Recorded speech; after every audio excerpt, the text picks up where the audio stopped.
Good morning everyone. Ninth class. Today we are going to do discovery of moon chapter. Chapter number is 5. I am Shilpa Bansal from Government High School Guru Nanakpura. This chapter is in your main course book. We are going to start term 2 syllabus. Let's start. On July 20, 1969, two American astronauts Armstrong and Edwin, इन्हों line टिक कर लो बेटा, underline कर लो, emerging from the spacecraft Apollo 11 became the first men to set foot on the moon. ये दोनों question भी आऊगा कि name the two men who set foot on the moon first. Then you have to write down Armstrong and Edwin. Apollo 11 ਸੀ ਜੋ ਉਹਨਾਂ ਦਾ, ਉਹਦੇ ਤੇ ਉਹ ਗਏ ਸੀ. This great event opened new avenues in the field of space and moon exploration. ਇਹਨਾਂ ਚੀਜ਼ਾਂ ਨੇ space ਦੇ ਵਿੱਚ ਜਿਹੜਾ ਪੁਲਾੜ ਹੈ ਤੇ ਮੂਨ ਦੀ ਜੋ ਐਕਸਪਲੋਰੇਸ਼ਨ ਹੈ, ਜਿਵੇਂ ਹੁਣ ਰੀਸੈਂਟਲੀ ਚੰਦਰਯਾਨ 3 ਸੀ, ਸਹੀ ਤਰ੍ਹਾਂ ਲੈਂਡ ਕੀਤਾ ਹੈ, ਜਿਹਦੇ 'ਚ ਸਕਸੈਸ ਮਿਲਿਆ ਹੈ, ਉਹਦੇ ਅਕੋਰਡਿੰਗ ਉਹ ਇਹ ਚੀਜ਼ ਵੀ ਐਕਸਪਲੋਰੇਸ਼ਨ ਹੁੰਦਾ ਹੈ, ਖੋਜਾਂ ਕਰਨੀਆਂ ਕਿ ਮੂਨ ਦੀ ਜਦੋਂ ਖੋਜਾਂ ਕੀਤੀਆਂ ਗਈਆਂ ਸੀ, ਜਦੋਂ ਆਰਮਸਟਰੋਂਗ ਤੇ ਐਡਵਿਨ ਪਹੁੰਚੇ, ਇਹ ਉਹਨਾਂ ਦੇ ਲਈ ਇੱਕ ਸਟੈਪ ਅੱਗੇ ਸੀ, ਪੌੜੀ ਚੜ੍ਹੇ ਸੀ ਉਹ. After collecting samples of lunar soil ਮਤਲਬ ਚੰਨ ਦੀ ਧਰਤੀ ਨੂੰ ਜਦੋਂ ਉਹਨਾਂ ਨੇ ਸੈਂਪਲ ਕਲੈਕਟ ਕੀਤੇ, ਜਦੋਂ ਇਹ ਦੋ ਐਸਟਰੋਨੌਟਸ ਆਪਦੇ ਸਪੇਸ ਕਰਾਫਟ ਤੇ ਵਾਪਸ ਆਏ, however they left such instruments and machines on the moon which continued to send their observations about the moon to the observatories on the earth. ਉਹਨਾਂ ਨੇ ਇਹੋ ਜਿਹੀਆਂ ਮਸ਼ੀਨਾਂ ਮੂਨ 'ਤੇ ਛੱਡ ਦਿੱਤੀਆਂ ਸੀ ਜਿਹੜੀਆਂ ਕਿ ਅੱਗੇ ਸਾਲਾਂ ਦੇ ਵਿੱਚ ਵੀ ਬਹੁਤ ਸਾਰੀਆਂ ਪਤਾ ਲੱਗਦਾ ਰਿਹਾ ਆਪਾਂ ਨੂੰ ਕਿ ਮੂਨ ਦੇ ਵਿੱਚ ਕੀ ਹੋ ਰਿਹਾ ਹੈ. Apollo 11 was locked with eagle 2. ਇਹ ਵੀ ਦਿੱਤਾ ਆਪਾਂ ਨੂੰ ਕੁਐਸਚਨ ਆਊਗਾ. ਈਗਲ 2 ਇੱਕ ਅਨਦਰ ਸਪੇਸ ਕਰਾਫਟ ਸੀ ਜਿਹਨੂੰ ਕਨੈਕਟ ਕੀਤਾ ਗਿਆ ਸੀ ਅਪੋਲੋ 11 ਦੇ ਨਾਲ, ਜੋ ਕਿ ਰਿਵੋਲਵ ਕਰਦਾ ਰਿਹਾ ਸੀ, ਘੁੰਮਦਾ ਰਿਹਾ ਸੀ ਸਤਹ ਦੇ ਨੇੜੇ ਤੇੜੇ, ਮਤਲਬ ਮੂਨ ਦੇ ਆਲੇ ਦੁਆਲੇ. ਇਹਨੂੰ ਵੀ ਟਿਕ ਕਰ ਲਓ ਤੁਸੀਂ. Eagle 2. Apollo 11 remained on the surface of the moon. Eagle 2 revolved round the moon. Aboard the Eagle 2 was a third astronaut, Michael Collins. ਇਹ ਲਾਈਨ ਵੀ ਟਿਕ ਕਰੋ. ਜਿਹੜਾ Eagle 2 ਨੂੰ ਚਲਾ ਰਿਹਾ ਸੀ ਐਸਟਰੋਨੌਟ, ਉਹਦਾ ਨਾਮ ਸੀ Michael ਕਾਲਿਨਸ, who waited for the return of his two companions. ਤੇ ਉਹ ਵੇਟ ਕਰਦਾ ਰਿਹਾ ਸੀ ਆਪਦੇ ਦੋ ਸਾਥੀਆਂ ਦੀ ਕਿ ਉਹ ਵਾਪਸ ਆਉਣਗੇ. ਆਫਟਰ ਦਿਸ ਸਕਸੈਸਫੁਲ ਐਕਸਪੀਡੀਸ਼ਨ, ਇਸ ਐਕਸਪੀਡੀਸ਼ਨ ਤੋਂ ਬਾਅਦ, ਐਕਸਪੀਡੀਸ਼ਨ ਹੁੰਦਾ ਬੇਟੇ ਜਿਹੜੀ ਜਰਨੀ ਉਹਨਾਂ ਨੇ ਕੀਤੀ ਸੀ, ਐਕਸਕਰਸ਼ਨ ਵੀ ਬੋਲਦੇ ਆ, ਜਰਨੀ ਵੀ ਬੋਲਦੇ ਆ. A series of Apollo spacecraft for making more manned space flights to moon was started. ਇਹ ਤੋਂ ਬਾਅਦ ਕਿ ਇਕੱਲੇ ਸਪੇਸਕ੍ਰਾਫਟ ਨਾਲੋਂ ਲੋਕ ਵੀ, ਮਤਲਬ ਐਸਟਰੋਨੌਟਸ ਵੀ ਸਪੇਸਕ੍ਰਾਫਟ 'ਤੇ ਜਾਣੇ ਸ਼ੁਰੂ ਹੋ ਗਏ. These flights made available extremely useful and wonderful information about the moon. ਇਹਨਾਂ ਫਲਾਈਟਸ ਨੇ ਬਹੁਤ ਇਨਫੋਰਮੇਸ਼ਨ ਲਿਆਏ ਆਪਣੇ ਲਈ ਮੂਨ ਤੋਂ.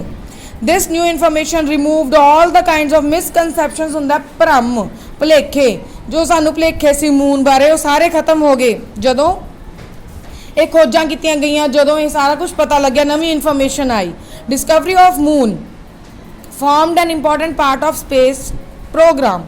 Besides Earth, it was the only heavenly mass where man landed and had a glimpse of it. ਕਹਿੰਦੇ ਅਰਥ ਇੱਕ ਪਲੈਨਟ ਹੈ, ਉਸ ਤੋਂ ਬਾਅਦ ਮੂਨ ਇੱਕ ਹੋਰ ਹੈ ਜਗ੍ਹਾ ਜਿੱਥੇ ਉਹਨਾਂ ਨੇ ਇਹ ਚੀਜ਼ ਦੇਖੀ ਕਿ ਹੋ ਸਕਦਾ ਹੈ ਇਨਸਾਨ ਉੱਥੇ ਰਹਿ ਸਕਦਾ ਹੋਵੇ. spacecraft have been landed on other planets too.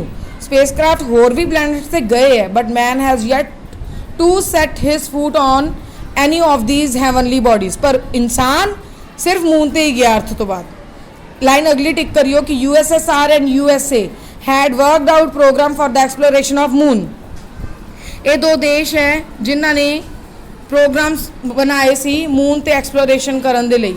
The USSR sent its spaceships, whereas USA sent its astronauts. USSR ਨੇ ਆਪਦੇ ਸ਼ਿਪਸ ਭੇਜੀਆਂ, ਸਪੇਸਸ਼ਿਪਸ ਭੇਜੀਆਂ, ਤੇ USA ਨੇ ਆਪਦੇ ਇਨਸਾਨ ਭੇਜੇ, ਬੰਦੇ ਭੇਜੇ, ਮੈਨ ਪਾਵਰ ਭੇਜੀ, ਜਿਨ੍ਹਾਂ ਨੂੰ ਐਸਟਰੋਨੌਟਸ ਬੋਲਦੇ ਹੈ.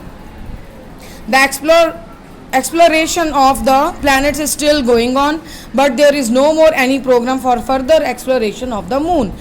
ਹਲੇ ਵੀ ਬਹੁਤ ਸਾਰੀਆਂ ਇਨਵੈਂਸ਼ਨਸ, ਬਹੁਤ ਸਾਰੀਆਂ ਕੰਮ ਕੀਤੇ ਜਾ ਰਹੇ ਹੈ, ਪਰ ਹਲੇ ਕੋਈ ਪ੍ਰੋਗਰਾਮ ਨਹੀਂਗਾ ਕਿ ਜਦੋਂ ਮੂਨ ਤੇ ਜਾਣਾ ਹੁੰਦਾ. ਇਹ ਜਦੋਂ ਚੈਪਟਰ ਲਿਖਿਆ ਸੀ ਉਦੋਂ ਦੀ ਗੱਲ ਹੈ। The Soviet Union did not feel it necessary to land man on the moon। ਉਹ ਕਹਿੰਦੇ ਕਿ ਮੈਨ ਉੱਥੇ ਨਹੀਂ ਜਾਣਾ ਭੇਜਣਾ ਚਾਹੀਦਾ। ਕਿਉਂ? It thought it more appropriate to send spaceships and to carry on exploration with the help of scientific instruments only। ਕਹਿੰਦੇ ਇਨਸਾਨ ਨੂੰ ਨਾ ਭੇਜੋ, ਕੱਲੇ spaceships ਨੂੰ ਭੇਜੋ, ਉਹੀ ਇਨਫੋਰਮੇਸ਼ਨ ਇਕੱਠੀਆਂ ਕਰਕੇ ਲਿਆ ਸਕਦੇ ਆ।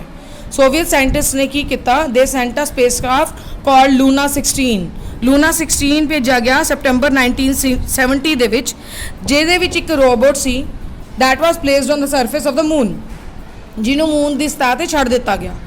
Moreover, it was also less expensive। ਜਦੋਂ ਹੁਣ ਉਸ 'ਚ ਕੋਈ ਇਨਸਾਨ ਨਹੀਂ ਹੋਊਗਾ ਤਾਂ ਉਹ ਐਕਸਪੈਂਸਿਵ ਵੀ ਘੱਟ ਹੋਊਗਾ, ਇੱਕ ਇਨਸਾਨ ਦੀ ਜ਼ਿੰਦਗੀ ਵੀ ਬਚ ਜਾਂਦੀ ਹੈ, ਮਤਲਬ ਡੇਂਜਰ ਵਿੱਚ ਵੀ ਨਹੀਂ ਰਹਿੰਦਾ। ਇਹ ਦੋ ਫਾਇਦੇ ਸੀ ਕਿ ਇਕੱਲੀ ਮਸ਼ੀਨ ਭੇਜਣ ਦੇ।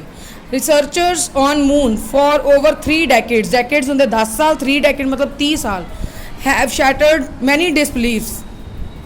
ਜਿਹੜੇ ਪੁਰਾਣੇ ਬਿਲੀਫ ਸੀ, ਟ੍ਰੈਡੀਸ਼ਨਲ ਬਿਲੀਫਸ ਮਤਲਬ ਪੁਰਾਣੀਆਂ ਸੋਚਾਂ ਸੀ, ਉਹਨਾਂ ਨੇ ਬਹੁਤ ਸਾਰੀਆਂ ਨੂੰ ਖੰਡਨ ਕੀਤਾ। ਸ਼ੈਟਰ ਮਤਲਬ ਬਦਲਿਆ, ਖ਼ਤਮ ਕੀਤਾ, ਤੋੜਿਆ।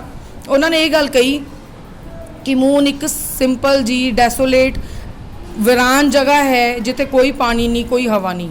ਉਹਨਾਂ ਨੇ ਕਿਹਾ ਕਿ ਹਿਊਮਨ ਉੱਥੇ ਨਹੀਂ ਰਹਿ ਸਕਦਾ। ਥੋੜ੍ਹੇ ਜਿਹੇ ਮੈਟਲ ਜ਼ਰੂਰ ਮਿਲਦੇ ਆ ਜਿਵੇਂ ਐਲੂਮੀਨੀਅਮ, ਟਾਈਟੇਨੀਅਮ, ਆਇਰਨ। ਇਹ ਕੁਐਸਚਨ ਵੀ ਆਊਗਾ, ਇਹ ਵੀ ਕੁਐਸਚਨ ਆਊਗਾ ਆਪਾਂ ਨੂੰ ਕਿ ਉਹਨਾਂ ਨੇ ਕਿਉਂ ਕਿਹਾ ਕਿ ਇਨਸਾਨ ਉੱਥੇ ਨਹੀਂ ਰਹਿ ਸਕਦਾ, because there is no water and air. ਇਹ ਆਪਾਂ ਲਿਖਾਂਗੇ।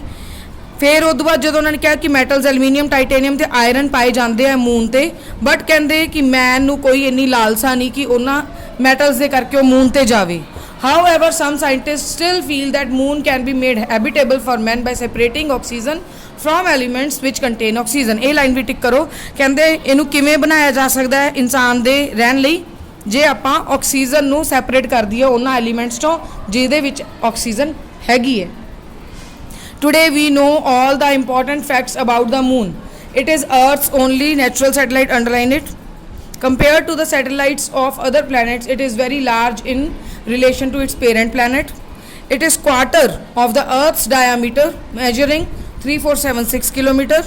Its distance from Earth is 384,405, मतलब 3,84,405 kilometre. It orbits the Earth once a month, मतलब एक महीने ਦੇ ਵਿੱਚ ਇਹ अर्थ ਨੂੰ ਚੱਕਰ ਪੂਰਾ ਕਰਦੀ ਹੈ, keeping the same face turned towards Earth as it does so। अर्थ ਦੇ ਬੰਨੀ ਉਵੇਂ ਹੀ ਮੂੰਹ ਰਹਿੰਦਾ ਹੈ ਤੇ ਘੁੰਮਦਾ ਰਹਿੰਦਾ ਹੈ ਉਹ। Its surface is pitted with craters caused by meteorites। meteorites ਕੀ ਹੁੰਦੇ? meteors ਹੁੰਦੇ ਰਜੇ, ਜਿਵੇਂ ਟੁੱਟਦੇ ਤਾਰੇ ਹੁੰਦੇ ਆ ਉਵੇਂ ਹੀ ਇਹ ਪੱਥਰ ਹੁੰਦੇ ਆ ਜਿਹੜੇ ਅਰਥ ਨਾਲ ਜੇ ਲੱਗਦੇ ਆ ਤਾਂ ਉੱਥੇ ਇੱਕ ਟੋਭਾ ਕਰ ਦਿੰਦੇ ਆ ਜਾਂ ਉਹਨੂੰ ਤੋੜ ਦਿੰਦੇ ਆ ਥੋੜਾ ਜਿਹਾ, ਉਹਦੇ ਨਾਲ ਹੀ ਅਰਥ ਦੇ ਵਿੱਚ ਕਿਸੇ ਕਿਸੇ ਜਗ੍ਹਾ ਤੇ ਟੋਏ ਪੈ ਜਾਂਦੇ ਆ। The moon is of same age as of earth। ਅਰਥ ਜਿਵੇਂ ਬਣਿਆ ਸੀ ਉਦੋਂ ਹੀ ਮੂਨ ਬਣਿਆ ਸੀ। Moon is not a self luminous body। Moon ਦੀ ਕੋਈ ਲਾਈਟ ਨਹੀਂ ਹੁੰਦੀ, ਮੂਨ ਸਨ ਤੋਂ ਲਾਈਟ ਲੈਂਦਾ ਹੈ। ਇਸ ਗੱਲ ਨੂੰ ਯਾਦ ਰੱਖਣਾ। ਆਪਾਂ ਕਹਿੰਦੇ ਨਾ ਚੰਨ ਚਮਕਦਾ ਹੈ, ਚੰਨ ਖੁਦ ਨਹੀਂ ਚਮਕਦਾ, ਚੰਨ ਨੂੰ ਰੋਸ਼ਨੀ ਸੂਰਜ ਦਿੰਦਾ ਹੈ। The earth and moon travel around a common center of gravity in space। As the moon orbits the earth, different amount of its sunlit surface are visible from the earth। ਕਿਉਂਕਿ ਜਦੋਂ ਘੁੰਮਦਾ ਹੈ ਕਦੇ ਆਪਾਂ ਨੂੰ ਪੂਰਾ ਮੂਨ ਦਿਖਦਾ ਹੈ, ਕਦੇ ਆਪਾਂ ਨੂੰ ਅੱਧਾ ਦਿਖਦਾ ਹੈ, ਕਦੇ ਥੋੜਾ ਜਿਹਾ ਕ੍ਰਿਸੈਂਟ ਸ਼ੇਪ ਦਿਖਦੀ ਹੈ। ਇਹ ਬਦਲਦਾ ਰਹਿੰਦਾ ਹੈ ਕਿਉਂਕਿ ਜਿਵੇਂ ਜਿਵੇਂ ਮੂਵ ਕਰੂਗਾ ਉਹਦੀ ਪੋਜੀਸ਼ਨ ਬਦਲਦੀ ਰਹਿੰਦੀ ਹੈ।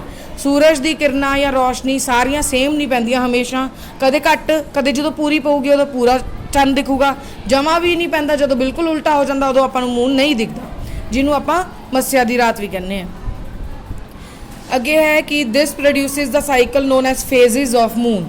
ਇਹਦੇ ਨਾਲ ਕੀ ਹੁੰਦਾ? ਆਪਾਂ ਨੂੰ ਮੂਨ ਦੇ ਫੇਜ਼ਿਸ ਪਤਾ ਲੱਗਦੇ ਆ। ਵੀ ਕੈਨ ਸੀ ਦਾ ਮੈਂ ਤੁਹਾਨੂੰ ਦੱਸ ਚੁੱਕੀ ਹਾਂ, ਫੁੱਲ ਮੂਨ ਵੀ ਨਜ਼ਰ ਆਉਂਦਾ ਹੈ, ਨੋ ਮੂਨ ਵੀ ਹੁੰਦਾ ਹੈ, ਮਤਲਬ ਮੂਨ ਦਿਖਦਾ ਹੀ ਨਹੀਂ। ਤੇ ਬਾਕੀ ਸ਼ੇਪਸ ਦੇ ਵਿੱਚ ਆਪਾਂ ਬਹੁਤ ਸਾਰੇ ਫੇਜ਼ਿਸ ਦੇਖਦੇ ਰਹਿੰਦੇ ਹਾਂ ਕਿ ਘਟਦਾ ਜਾਂਦਾ ਜਾਂ ਵੱਧਦਾ ਜਾਂਦਾ ਉਵੇਂ। ਦ ਐਵਰੇਜ ਡੇਲੀ ਡਿਲੇ 50 ਮਿੰਟ ਦਾ ਹੁੰਦਾ ਹੈ, ਮਤਲਬ ਕਿ ਜੇ ਮੰਨ ਲਓ ਅੱਜ ਮੂਨ ਰਾਈਜ਼ ਹੋਇਆ ਤੇ ਮੂਨ ਸੈੱਟ ਹੋਇਆ ਜਿੰਨੇ ਟਾਈਮ ਤੇ, ਕੱਲ ਉਹਦੇ ਵਿੱਚ ਫਰਕ ਹੋਊਗਾ 50 ਮਿੰਟਸ ਲੇਟ ਜਾਂ 50 ਮਿੰਟ ਜਲਦੀ, ਉਸ ਹਿਸਾਬ ਨਾਲ ਹੋਊਗਾ। ਵੈਸੇ ਲੇਟ।